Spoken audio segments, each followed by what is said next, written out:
Yo, yo, yo, welcome to Behind the Cheese. I'm your host, Cheesy Chance, and this is an experimental podcast. I've never done anything like this before in my life. What are you doing?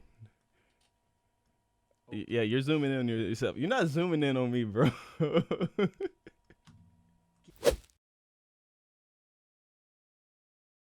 What am I talking about? Editing? Yeah.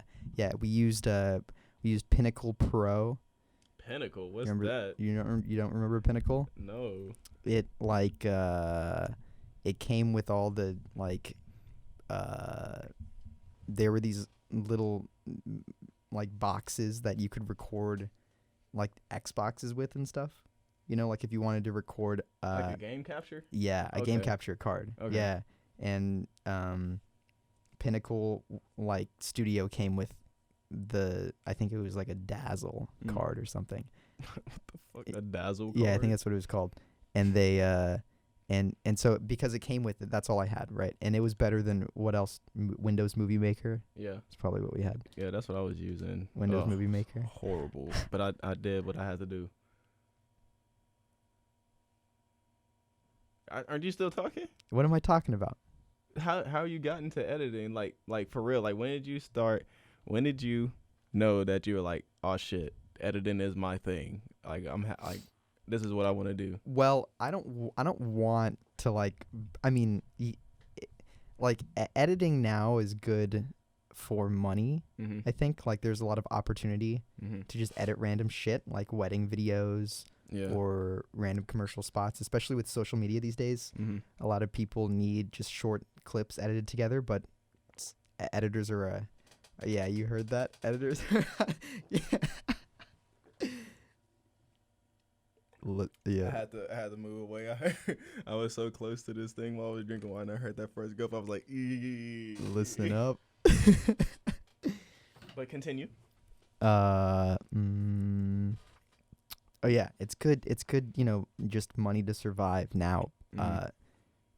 But I don't think it's a passion, right? Like I don't want to be like a film editor for like a living, but that's kind of what I enjoy about the film community, especially in Austin. I don't know how it is anywhere else, but I feel like there's opportunity to do a lot to do various things. You're not getting stuck doing one thing. So I could be editing a project this week, and then next week I could be on set, working in one of the departments. It's not like you're doing the same thing over and over, and that's what I don't like about a lot of quote unquote desk jobs. Yeah. Like when I was working at Blizzard right after I graduated. There's a diversity in the job, right? Like as a game master, you have different cases coming at you and whatnot, but it's not it's still like really repetitive and the same thing. And so I feel like a lot of office jobs are probably like that. And working in like a film community isn't so much like that, you know. So I just got into editing from doing it really early on and I guess being a little bit ahead of the curve coming out of like high school just because I was a little more exposed to it. But I think it doesn't really have much to do with, like, it has something to do with talent, but a lot of it has to do with just meeting the right people that need the work done, and then your commitment to doing the work, right? Yeah. I think anybody can figure out how to edit, It's not a super complicated, I mean, I guess it can be, but it's also really simple, especially these days. Yeah. Especially with places like Austin Public, Like, it's crazy how that works. It's such a small span of time, Yeah. Now we're here doing the Cheesy Chance Carol show. Oh no, actually, I am working on a Cheesy Chance show. Isn't this it? What's going on? No, this is just a podcast. I'm like trying to like just grow my brand, the Cheesy Chance brand. So the Cheesy Chance Carol show is going to be in like Studio One. Is that what you're talking about? No. All right. So how I'm picturing this, so I'm picturing this. I'm calling it the Cheesy Chance show. And have you ever seen Martin, the Martin Lawrence show? Nope. Oh my God. Have you seen? I'm basically making. Do I look black to you? But anywho. Can you hear that whistling? I can't hear that whistling. Is that Brian? Is he looking through the window? Dude, he's probably looking through the window. We should get Brian in on this. God, that'd be great. I forgot what I was talking about. Oh, Cheesy Chan show. Basically, I want it to be like a sitcom. I want to put it on the Austin Public channel and stuff like that, and also make it a web series for my YouTube channel. And it's basically me just trying to come up with like the next big viral video idea and stuff like that. And so like what I want to comprise it of, I'm always gonna start at Austin Public trying to come up with something. Like I'm sitting in the conference room writing something, and then it'll probably like basically summarize what this episode is gonna be about, and then the show actually starts. And the first episode I want to collab with the Big Daddy G Show. If you don't know about the Big Daddy G Show, it's a local show here in Austin, and it's pretty cool. It's a local talk show. You should check it out. But is that plug. Is that the one that you helped cam up? Yeah, I also work on the show as a camera operator.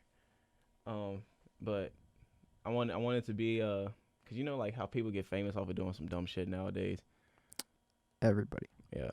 So I wanna do like a Danielle the Catch Me Outside girl. How about that? I want to do like a parody episode like that, or like have like a parody character of her becoming famous in the Cheesy Chance world or whatever.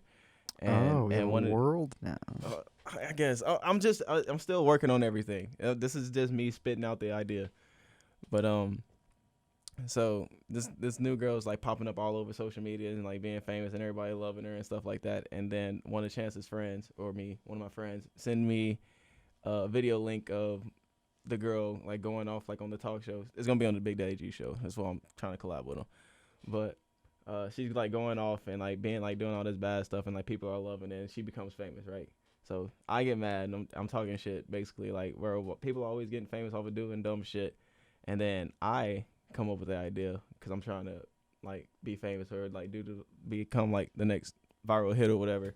I'm like, fine, I'm gonna go on the Big Daddy Show and I'm gonna do the same thing to see if I can get popping off like that. And so the episode's gonna comprise of me like coming up with like this badass character or whatever, and then going on the show and trying to get famous. And at the end of the day, he doesn't get famous because people just think it's dumb like him, but he does get like a couple of new like followers because people think he's funny, and he gets his more cred out there. So it's like it's sort of, so it's not like I feel like that's, you know, it's because if he got famous really quickly, then that's the end. Yeah. We're seeing the beginning. Yes. Right. And then it's just gonna keep rising and rising. He gets more followers and subscribers and stuff like that. Yeah. It's basically like a TV show, like a coming of age TV show of somebody trying to rise to the top. That's interesting. Yeah. And I think it'd be Chance cool has never mentioned this before. I haven't mentioned that to you. Chance has never. Bro, I've been plotting on this like show idea for the longest time, man. Holding all the gems for yourself.